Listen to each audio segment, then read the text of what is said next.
ji an tilasta ni wai na je san bisa ban faso ba.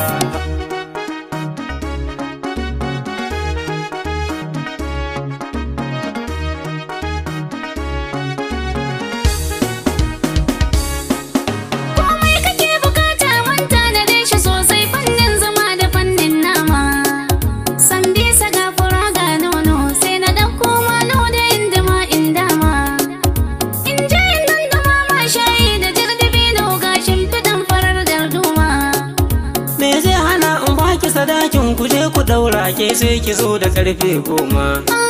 Ina za a yi biki ba ango zai fi kyawu in kai ka dai garin mu ku saba da ƴan uwana.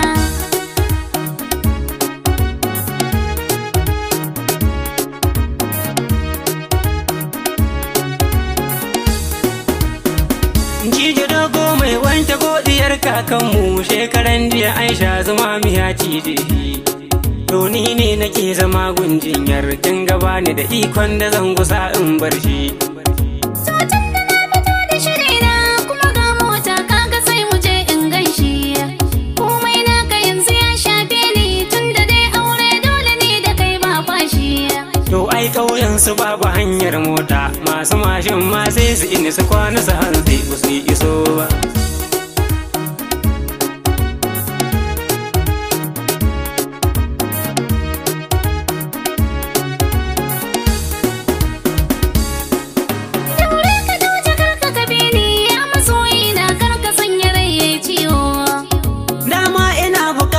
Sanar da ke fani likita na ya ce in bari in yawo, domin idan na hau mota na yi tazarar zango nan gurin yana mun ciwo.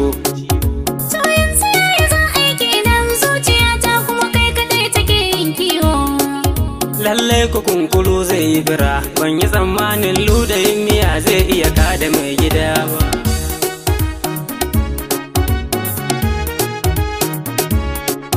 Subhana ga bakin labari ta ji an tilasta ni wai na je san bisa ban faso ba.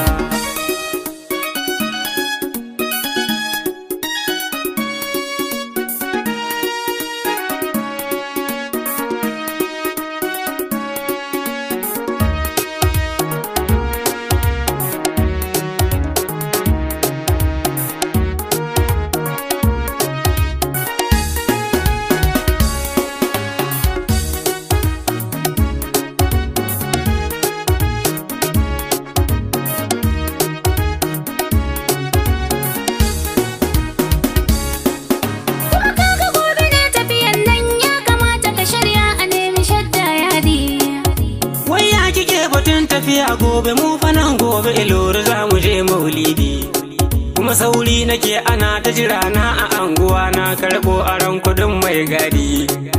In kina ganin ba zan dawo ba rike takalmi na dama ƙirar kedi. A'a mu je in raka ka dai a biya shi don kwanaran sai mai raba mu ni da kai yau fa ban gani ba.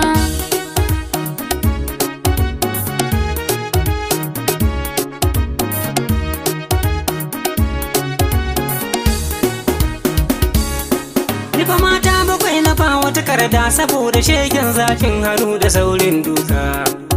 Sai na bari kina yin girki in zuba miki naushi saboda kin kada kuka. Sannan a shekara 2 in na yi cefa ne 3 to kin ci arzikin mai maka. Ni da yanzu mu je san bisa daura auren nan na aminta zan aure ka. Yan mata ta da kanki ki ganni in faɗa miki ne gaskiya ba za ne aure da damuna.